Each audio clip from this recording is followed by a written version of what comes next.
abrir a Bíblia, irmãos. Atos, capítulo 2, versículo 12 até o versículo de número 41.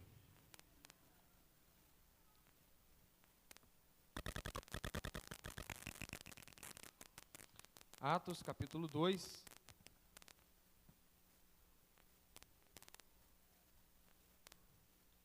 versículo 12 ao 41. A pregação da palavra num ambiente espiritualmente saudável e reformado.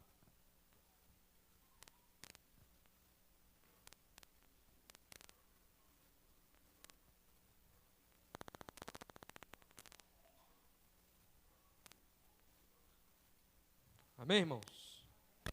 Diz assim a palavra de Deus. Atos, capítulo 2, versículo 12 ao 41. Todos estavam atônitos e perplexos e interpelavam uns aos outros. O que quer dizer isso? Outros, porém, zombando, diziam: eles estão embriagados.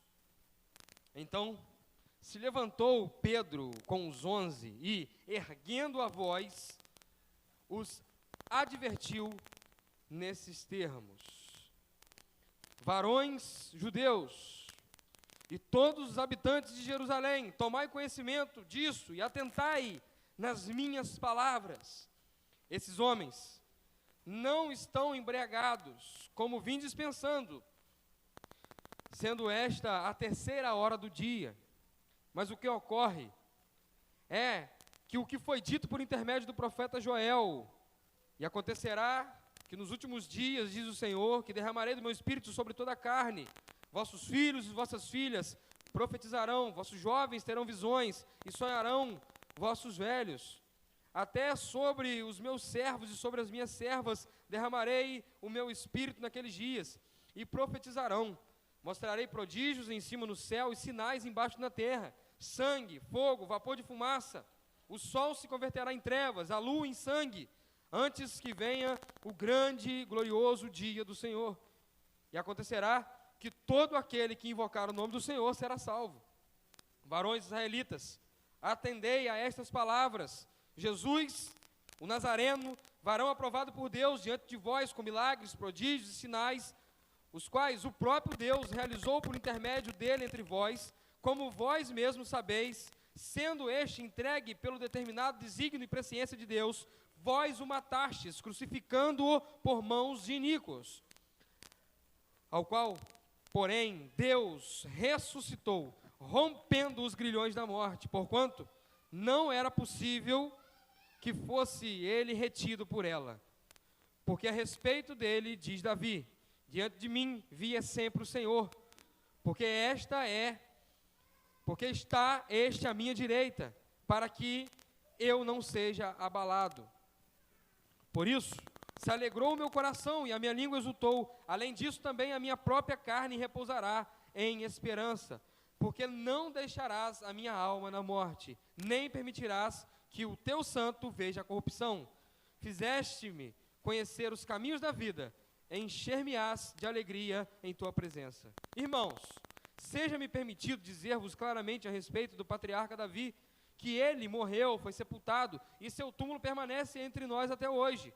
Sendo, pois, profeta e sabendo que Deus lhe havia jurado um dos seus descendentes, que esse se sentaria no seu trono, prevendo isto, referiu-se à ressurreição de Cristo, que nem foi deixado na morte, nem o seu corpo experimentou a corrupção.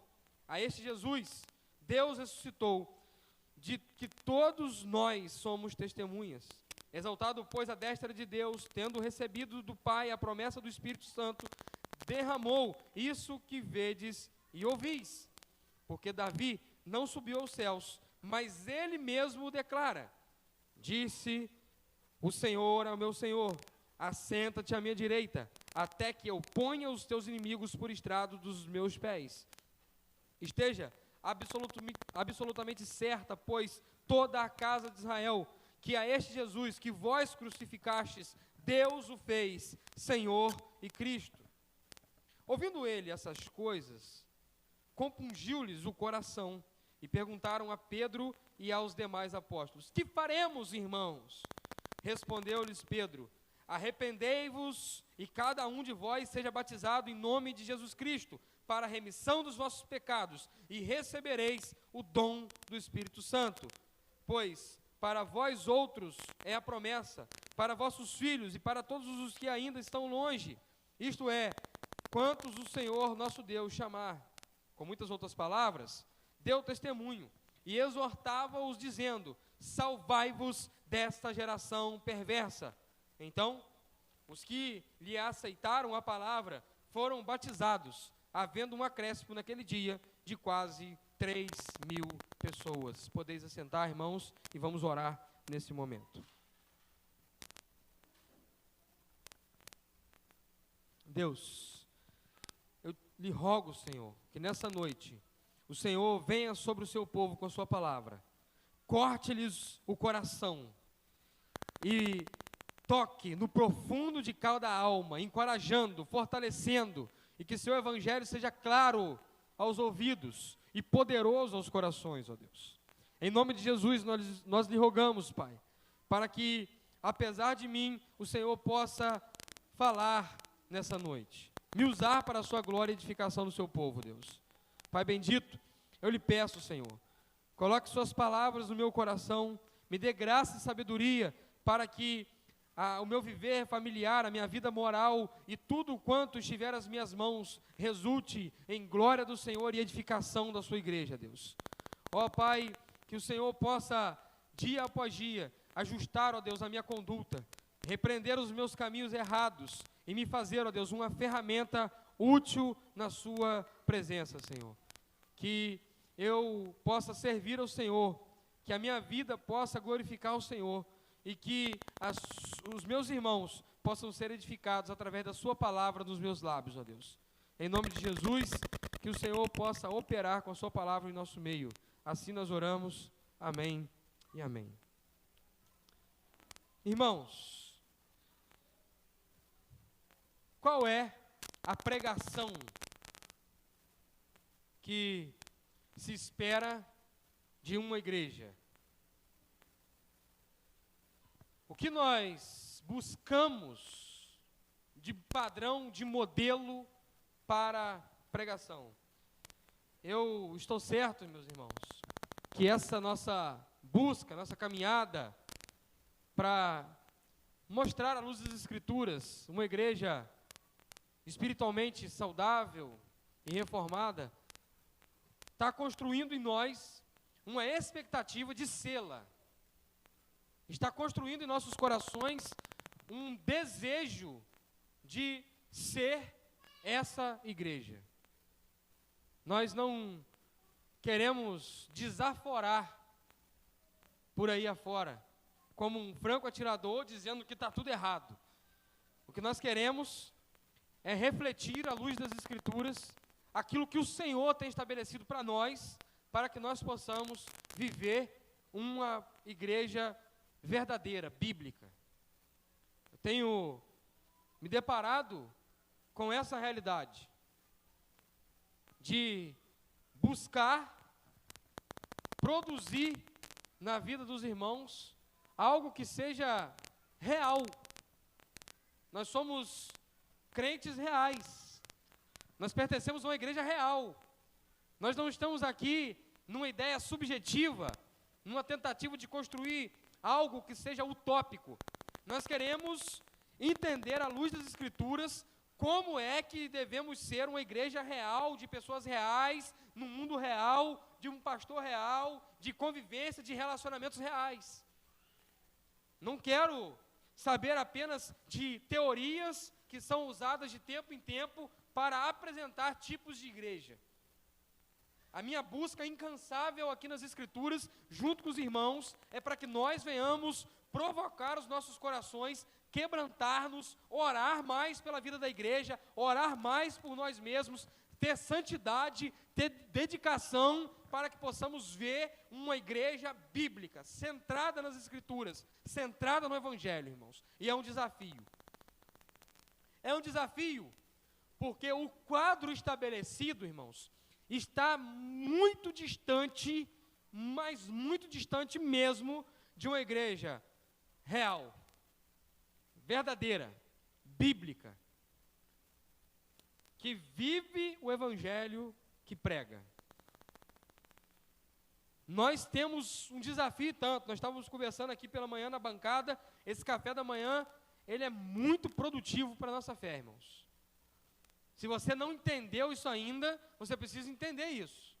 Esse café da manhã é muito produtivo para a nossa fé, para a nossa confissão pessoal, para o nosso encorajamento pessoal, é muito importante. Nós estávamos conversando aqui, e eu, em algum momento, ouvi uns irmãos, outros irmãos, o assunto estava correndo exatamente sobre igreja, sobre esse ambiente, questão de liderança, e nós vimos tantas coisas no decorrer de talvez 10, 15, 20 anos, que distancia-se da palavra de Deus, que nós ficamos preocupados de não olhar para aquilo que tem que ser, porque muitas pessoas usaram aquilo durante muito tempo da forma errada. Essa é a realidade na vida de muitas e muitas igrejas, essa é a realidade na nossa vida, irmãos. Nós olhamos para o quadro que está apresentado e falamos assim, não é possível, isso não é assim, está tudo errado. E às vezes nós ficamos bloqueados de pegar, lançar a mão daquilo que é verdade e aplicar nas nossas vidas, na nossa igreja, porque estão fazendo errado, deixa isso de lado. Não, irmãos, primeiro ponto da minha reflexão aqui nessa noite é o quadro que estava vivendo aquela igreja, que está iniciando ali em Atos. Qual é o quadro? O quadro é o seguinte, todos estavam absolutamente assustados e confusos. Essa é a realidade da igreja contemporânea, da igreja de hoje. Muitos estão assustados e confusos com muitas coisas na vida da igreja. Assustados e confusos. Parece que existe uma eclesiologia que mais assusta e confunde do que edifica e encoraja.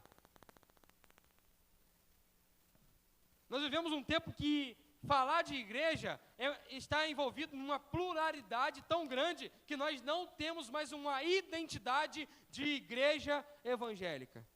E muitas igrejas, elas até são evangélicas, mas elas não são bíblicas. Elas até são igrejas que se intitulam com nomes históricos, mas elas não são cristocêntricas. Essa é a realidade. Todos estavam absolutamente assustados e confusos. Primeiro, a igreja está perdida em muitos assuntos teológicos, doutrinários, e não consegue achar a linha bíblica para tornar-se saudáveis espiritualmente e reformadas à luz das Escrituras. O lema da reforma protestante era: igreja reformada sempre se reformando. O que isso significa, irmãos? Que a igreja, ela deve sempre estar voltando para as Escrituras, buscando nas Escrituras a formatação que ela tem que ter para ser uma agência do Senhor, para glorificar a Deus e para edificar os irmãos.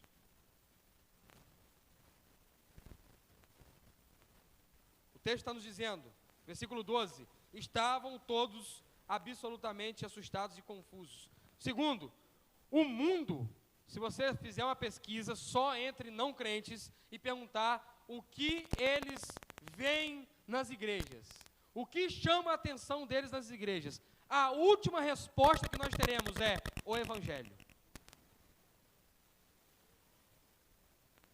Uma pesquisa feita dentro de jovens universitários revelou que os não crentes não conseguem perceber a realidade do Evangelho na vida de muitas igrejas. Eles citaram: o que vocês veem na igreja? Nós vemos uma boa música. O que vocês veem na igreja? Nós vemos um ambiente que é cativante e festivo. O que vocês veem na igreja? Nós vemos na igreja pessoas que estão sendo melhoradas para que possam se tornar melhores cidadãos. quantos eles viram na igreja? Ninguém respondeu, nós vemos o evangelho. Isso é alarmante, irmãos. Isso é alarmante. Se você perguntar para os seus parentes não crentes o que eles veem na vida de uma igreja, qual resposta você terá? Agora chame essa responsabilidade para você, porque você é membro de igreja. E se você não está produzindo um ambiente de igreja que revele o evangelho através da igreja, você precisa ligar um alerta máximo de vermelho. Porque tem alguma coisa errada no seu viver cristão. Eles perguntavam, o que significa isso? O que significa isso? E o versículo 13 revela que aquilo que é estranho provoca a ridicularização em muitos aspectos da vida da igreja. Irmãos, ninguém nunca tinha visto aquilo acontecer.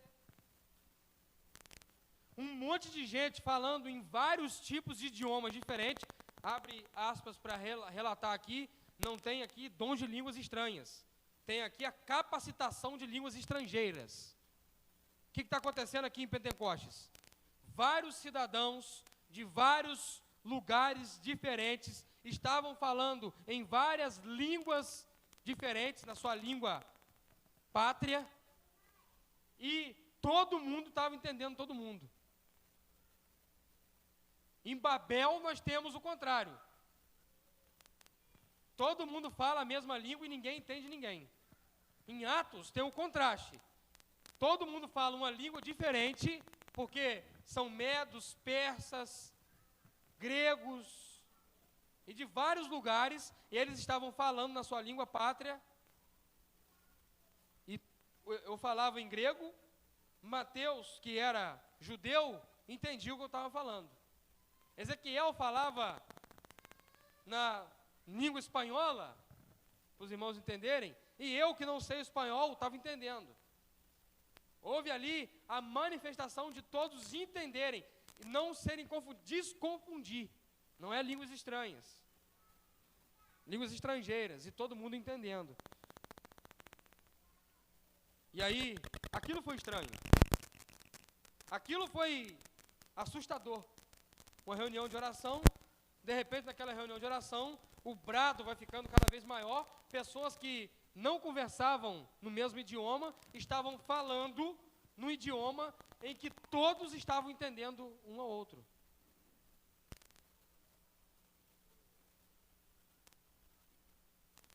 Aquilo causou estranheza. Por isso, precisou de uma pregação para explicar, irmãos. O grande problema é que hoje nós temos tido muita estranheza, e que nem adianta tentar pregar, porque não vai conseguir explicar com pregação nenhuma. Algumas estranhezas, irmãos, preste atenção, algumas estranhezas. Pastora do Pix, faça um Pix para o meu CPF, bem defendido pelo Anderson Silva, na última quinta-feira. Anderson Silva foi intimado porque foi nas suas redes sociais, não estou defendendo Anderson Silva não, tá? É um cara bem complicado, bem complicadinho. Só que ele foi nas redes sociais dele e falou assim, olha, essa falsa profetisa, fulano de tal, está usando das redes sociais e da fé alheia para roubar dinheiro dos outros no seu CPF. E o que ela fazia? Ela abria uma live e falava o seguinte, olha, se você tem 15 anos, faz um Pix de 15 reais, porque Deus vai prosperar na sua vida. Se você tem 40, faça um Pix de 40. Se você fizer um Pix no valor da sua idade, Deus vai te dar infinitamente mais, te retribuir. Entendeu? A pastora do Pix. E aí ele foi se defender, ele falou assim, olha, eu falei tudo isso mesmo, não tem que me negar não vou negar não. Se Vossa Excelência estava esperando que eu me apresentasse aqui pedindo desculpa, perdão, não vou pedir desculpa, não vou pedir perdão, eu sou um pastor, eu tenho a autoridade para falar das Escrituras, e eu interpreto que à luz das Escrituras, isso é uma falsa profeta, e acabou. Isso foi a primeira audiência. A audiência está suspensa e ainda haverá novas testemunhas sobre o caso. Mas a questão é que isso aqui é uma estranheza, irmãos. O que o mundo acha olhando isso? Para pensar. Outra estranheza. Rugido de leão. Né? E tem gente aqui que estava lá no show, tá, irmãos? Tem gente aqui que estava lá no show, vendo um determinado grupo de música do Brasil, fazendo uma apresentação para o Maracanã, em clima de final clássica, no Sambódromo, aquele clima mesmo de lotado, está por dentro, ele sabe até onde foi, sabe a hora, quantas músicas cantar, sabe tudo, né? E aí, de repente, no meio de uma música, ela baixou a unção do leão, ela começou rugindo como um leão. O que o mundo acha disso, irmãos? O que o seu amigo não crente vai falar com você lá no seu trabalho sobre essa questão? Fala para mim. Com todo respeito aos nossos irmãos pentecostais, o que o mundo, quando nós temos uma oportunidade, tivemos aí o dia do Evangelho, aí vem outros vários dias, dia da Bíblia, aí chama um monte de igreja para fazer a apresentação. Aí os caras têm a oportunidade de pregar o Evangelho, eles vão para lá e trazem espanto com o que estão fazendo. Vamos cantar uma música. Primeiro, começa a cantar a música fora do tom. Depois, no meio da música, já que não sabe a letra, não alcança o tom, começa a falar línguas estranhas. No meio da música. Sabe o que é isso, irmãos? É estranheza. Sabe o que o mundo fala? Meu Deus, o que é aquilo? O que é aquilo? E eu respeito denominações que têm essa liturgia, não tem problema. Só que minha posição diante disso é que isso é uma estranheza para o mundo. O Evangelho tem que ser algo claro, perceptível, algo que as pessoas consigam ouvir bem, entender bem e ou se condenarem com o que ouviram ou se arrependerem dos seus pecados. Ponto. Mas o mundo ridicularizou aquele acontecido estranho. Esses estão cheios de vinho, eles estão bêbados, versículo 13. E o que acontece, irmãos? O que acontece é que essa igreja, espiritualmente saudável, que está nascendo, que tem uma vida excelente de nos ensinar, essa igreja, ela dá uma resposta. E a resposta que essa igreja dá é uma pregação. Para um mundo que está estranhando tantas coisas que estão acontecendo na igreja. Para crentes que estão tão perdidos e espantados com muitas e muitas situações que têm acontecido no meio da igreja. Nós precisamos de uma pregação clara do Evangelho. De uma pregação clara, pura e simples do Evangelho. O versículo 14 ao versículo 16, nós temos a resposta de Pedro. E Pedro se coloca de pé e ele vai responder. E ele responde com uma pregação. Ele não responde simplesmente, deixa para lá, repreendendo simplesmente. Ele responde com uma pregação. Pedro tomou a palavra e em alta voz pregou à multidão reunida. Nós precisamos pregar em alto e bom som o Evangelho puro e simples, sem ruídos, sem invenções, sem tentar acrescentar e tirar nada. Agora, no versículo 17 até o versículo 21, nós temos a fonte dessa pregação. O que nós estamos abordando aqui? A pregação do ambiente espiritualmente saudável e reformado. A pregação é uma resposta para um mundo perdido, para um mundo em trevas, para um mundo confundido, para uma eclesiologia confusa. A pregação do Evangelho é a melhor resposta, e é o que nós precisamos apresentar. No versículo 17 até o versículo 21, nós temos a fonte dessa pregação. A fonte da pregação da palavra A fonte da pregação de um ambiente espiritualmente saudável e reformado é a palavra. Ele cita o livro de Joel, o profeta Joel. Ele vai dizer, aquilo que estava acontecendo foi algo que havia sido prometido por Deus através do profeta Joel. Pedro não trouxe uma explicação pautada no seu entendimento daquilo que estava acontecendo.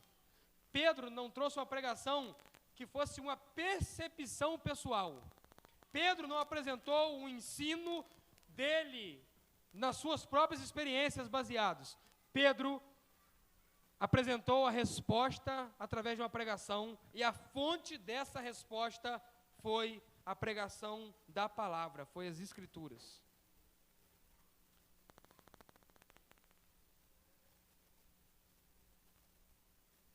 Terceiro, do versículo 22 até o versículo de número 36, está o conteúdo. A Bíblia é a fonte.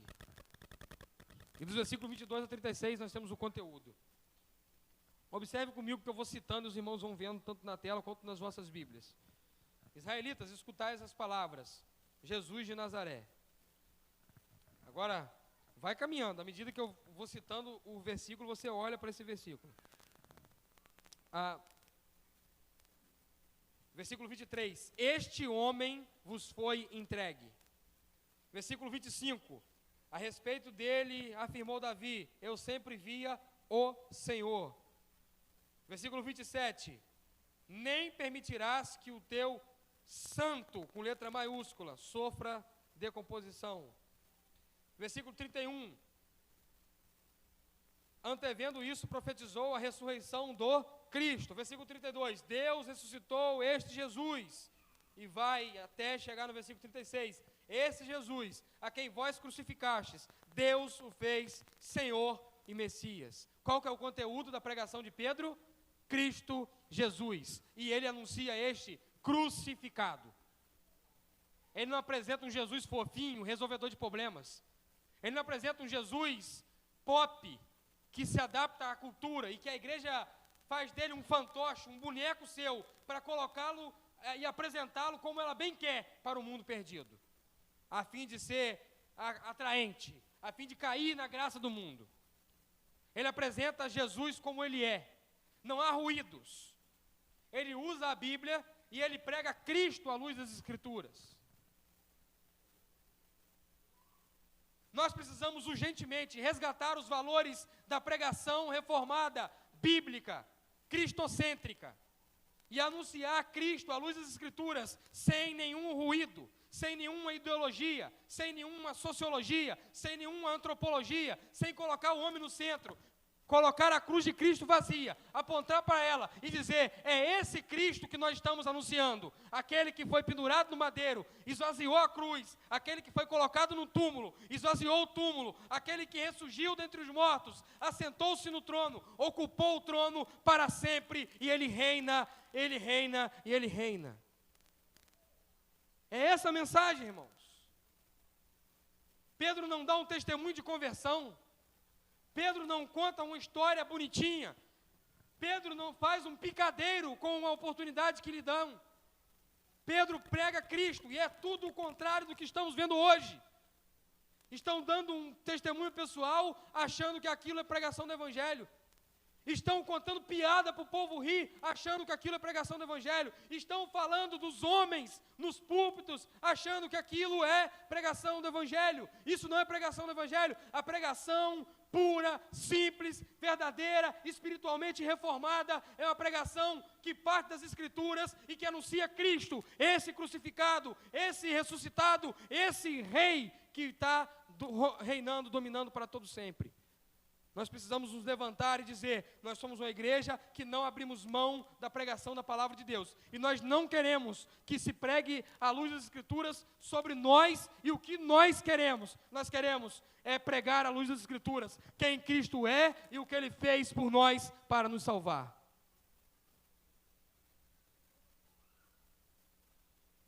1 1 Coríntios capítulo 2, versículo 1, foi o versículo de transição. Eu mesmo, irmãos, Paulo, apóstolo Paulo se dirigindo aos coríntios, dizendo, eu mesmo, irmãos, quando me dirigi até vós, não fui apenas com um discurso eloquente, nem ostentando sabedoria, para vos anunciar o testemunho de Deus. Versículo 2, ele vai dizer, antes, nada me propus saber, a não ser Cristo. A não ser Cristo. Paulo podia bater no peito e falar assim, olha, eu sou poliglota, eu domino várias línguas, eu fui ensinado aos pés do maior de todos. Ele vai dizer, não, eu não quis apresentar-me eloquente, eu não quis tentar ser um cara chocante, lacrador, eu quis pregar a palavra e anunciar Cristo Jesus. Onde está Cristo em nossas pregações?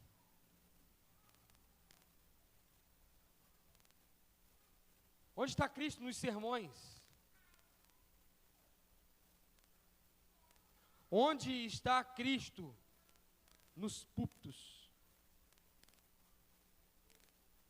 A história de João Calvino me ensina muito, e um dos maiores biógrafos de João Calvino, lendo a sua biografia, ele disse a respeito de João Calvino, antes de tudo, foi o pastor de Genebra, e em segundo lugar, João Calvino foi, sem dúvida alguma, o grande pregador de Genebra.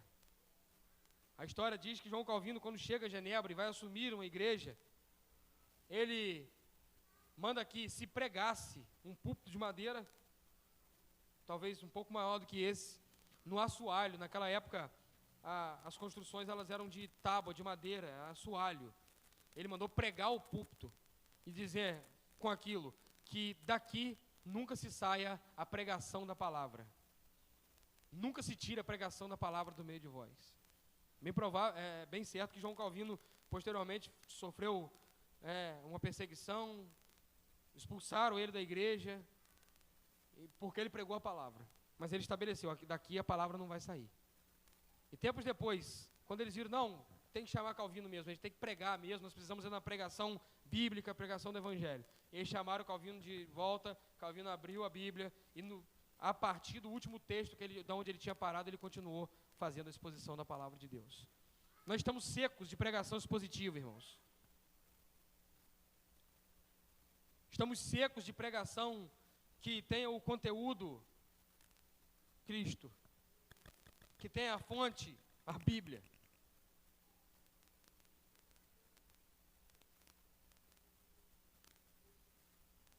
Nós precisamos resgatar a pregação da palavra. Nós vamos ver, irmãos, no versículo de número 37, no versículo de número 37 tem a resposta a essa pregação. Por que nós vemos uma porta de entrada na igreja bem aberta, muitas pessoas entram, mas a porta de saída é tão aberta quanto a de entrada? Porque falta conversão. Romanos, o apóstolo Paulo vai dizer, como que ouvirão se não há quem pregue? Como pregar se ninguém se dispõe aí?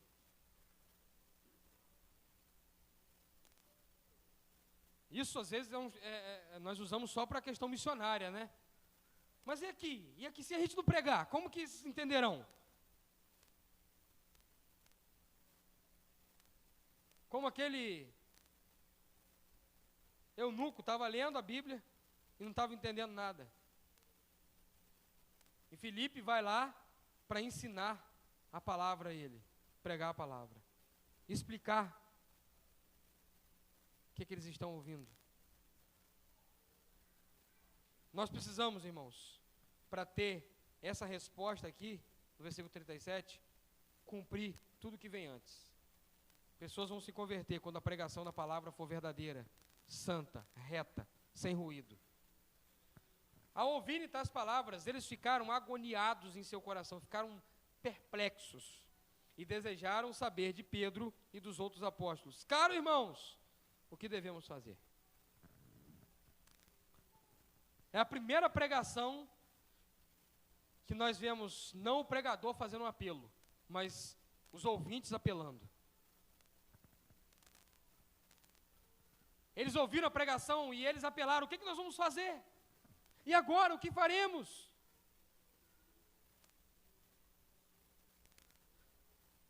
Nós minimizamos a palavra de Deus, a Bíblia está sendo adaptada, desconsiderada, não sendo usada como deveria. Cristo não aparece nos sermões e os pregadores querem apelar para a conversão. Eles apelam e há uma conversão emotiva. As pessoas são tomadas por um ambiente que tem intencionalidade emocional. A música, a luz, o tom da voz, o movimento das cores, tudo emociona. E qual que é o resultado? A falsa conversão. A falsa conversão. Ao ouvirem essas palavras, eles disseram: o que nós vamos fazer? Houve um quebrantamento, houve uma contrição, irmãos.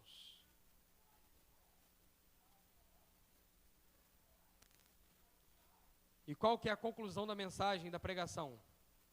Olha como que Pedro não pega uma pregação para amaciar ego de ninguém, nem para dar carinho em ninguém. Ah, meu irmão, estou explicando aqui o que está acontecendo para vocês incharem o ego de vocês e está tudo certo. O que nós faremos? E Pedro então responde: arrependei-vos. O que uma pregação precisa almejar como resultado é o arrependimento do povo. Eu não estou aqui pregando para vocês saírem daqui se sentindo melhores, com o ego de vocês todo inchado, dizendo: eu pertenço a uma igreja legal, uma igreja saudável, eu estou tranquilão. Eu não estou aqui pregando para vocês irem para suas casas, entrarem nos seus quartos, colocarem a cabeça nos seus travesseiros e respirarem fundo e poder declarar o seguinte: olha, como foi bom, como eu estou satisfeito. Eu estou pregando para que Deus opere através da palavra, trazendo arrependimento, contrição, transformação de vidas, edificação, e vocês possam ir para suas casas, amanhã ir para os seus trabalhos e saírem para trabalhar certos de que ouviram a pregação do Evangelho e aquilo fez vocês se quebrantarem, mexeu com o coração e vocês querem anunciar mais e mais o Evangelho, porque vocês entendem que se as pessoas não ouvirem esse Evangelho que vocês entenderam, elas vão para o inferno.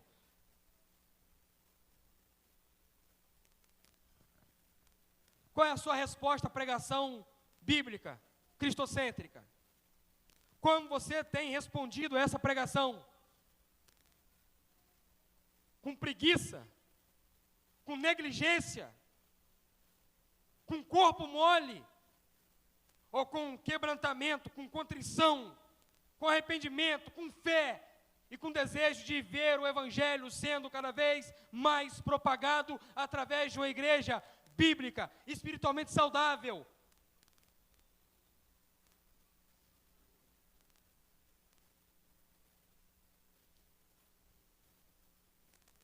Eu não espero nada mais e nada menos da minha pregação do que quebrantamento, arrependimento e fé.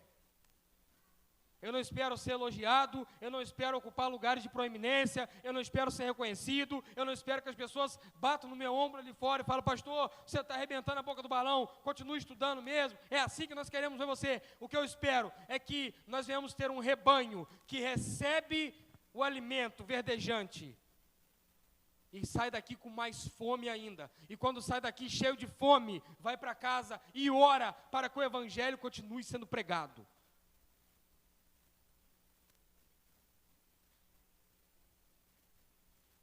Arrependei-vos. Primeiro, arrependimento. E depois, a segunda resposta, o batismo. Cada um de vós seja batizado em nome de Jesus Cristo para perdão dos vossos pecados e recebereis o dom do Espírito Santo. O que é que Pedro está dizendo aqui? Vocês têm que se arrepender, o sinal de arrependimento e a marca de entrada na igreja é o batismo. Se batiza, você vai testemunhar publicamente, professando a sua fé, simbolizando e cumprindo a ordenança de Cristo, o sacramento do batismo. Você é mergulhado, morre o velho homem, sai das águas o novo homem. Você passa até agora ali, através daquele batismo, uma confissão de fé. Você foi batizado em uma confissão de fé, bíblica, verdadeira. Você entendeu? Perdão dos pecados e salvação. É isso que o texto está falando. Perdão dos vossos pecados e recebereis o dom do Espírito Santo. O que é o dom do Espírito Santo? Não é dom de língua, não. Não é uma capacitação extraordinária para que você possa executar algum feito miraculoso. Não. Dom do Espírito Santo é a conversão, a salvação. Esse é o dom do Espírito Santo, a salvação.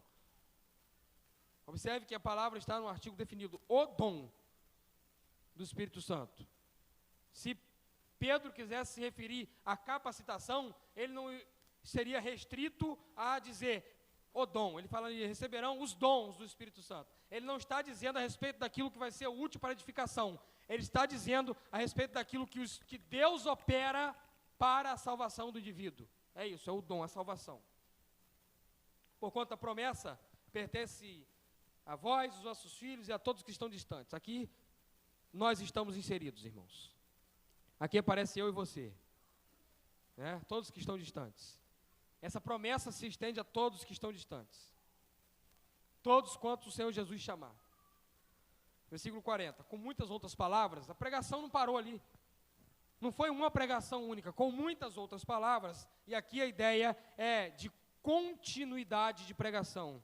Nós não recebemos uma pregação e pronto. É contínua. Não é lá uma vez ou outra a pregação do Evangelho.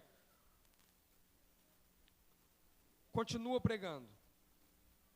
Com muitas outras palavras, dava testemunho e encorajava, proclamando: sede salvos dessa geração que perece. Mais um aspecto da pregação bíblica saudável. Ela confronta a cultura. Ela confronta a cultura. Sede salvos dessa geração perversa. Nós não podemos pregar para acalentar o ego da cultura. E dizendo, olha, se a cultura segue esse movimento, não vamos fazer um movimento contrário. Vamos usar aquilo que é bom dessa cultura para nos assegurar que a nossa igreja seja atraente. Não, sede salvos, é contramão. A pregação da palavra, ela produz um reflexo de chamar os cristãos a andarem na contramão do mundo, na contramão do sistema, na contramão da cultura. Sede salvos dessa geração perversa. É como se Pedro estivesse dizendo, não tem nada nessa geração que vocês estavam vivendo e funcionando para ela, que levarão vocês para o céu e que será bom. Saiam dessa geração, salvem-se dessa geração. Enquanto muitas igrejas estão tentando se adaptar de alguma forma para que consigam serem atraentes, nós somos chamados a continuar pregando o Evangelho firme, verdadeiro, para que as pessoas sejam salvas dessa geração que perece. E aí o resultado, irmãos. O resultado, versículo 41. Que igrejas estão com um caminho errado.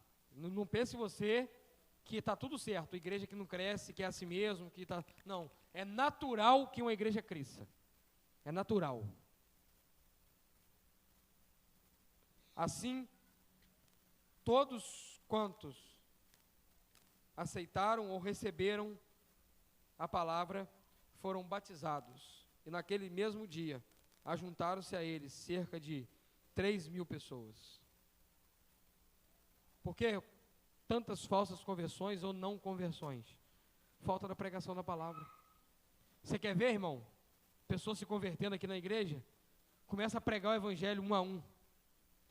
Quer ver pessoas se convertendo aqui na igreja? Começa a chamar pessoas para vir na igreja. Quer ver pessoas se convertendo aqui na igreja? Começa a colocar seu joelho no chão e orar. Orar incansavelmente para Deus converter pessoas aqui. Orar para que Deus dê a palavra do evangelho aos líderes da igreja e que esses possam pregar com verdade, com simplicidade, com humildade, e aí nós veremos conversão. Nós oramos pouco. Quando oramos por isso? Qual foi a última vez que você lembrou de orar? Fala, Deus, olha, bota suas palavras na boca do pastor, quebrante os corações com a pregação do Evangelho. Qual foi a última vez que você pregou o Evangelho a alguém e insistiu para que essa pudesse estar aqui na igreja, nesse ambiente, ouvindo a pregação do Evangelho? Qual foi? Você está muito confortável, você não acha não? Seu joelho não dói, não tem mais marca de oração.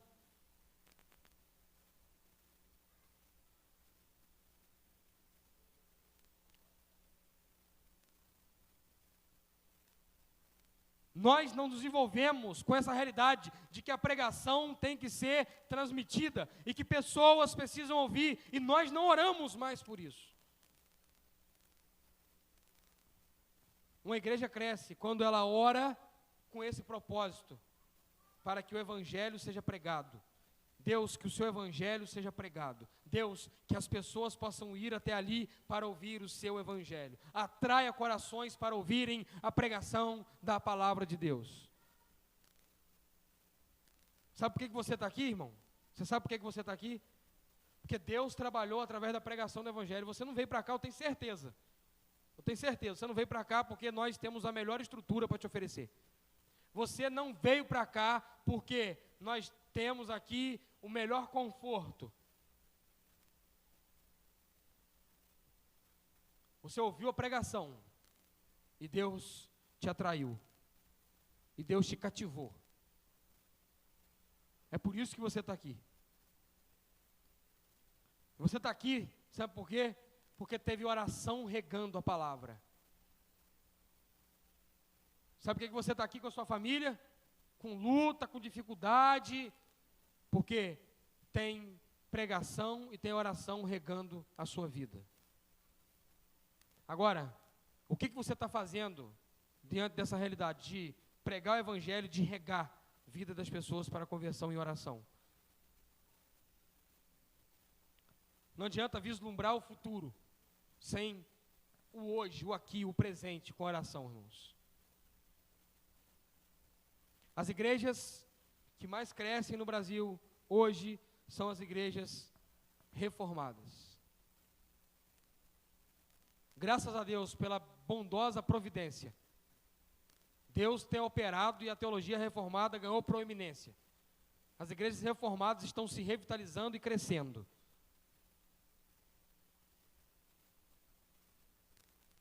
Por quê? Por causa da pregação do santo e puro Evangelho.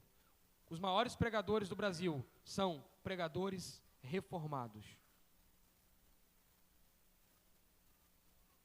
Nós exportamos bons pregadores. O Augusto Nicodemos, por exemplo, agora vai pastorear uma igreja lá nos Estados Unidos.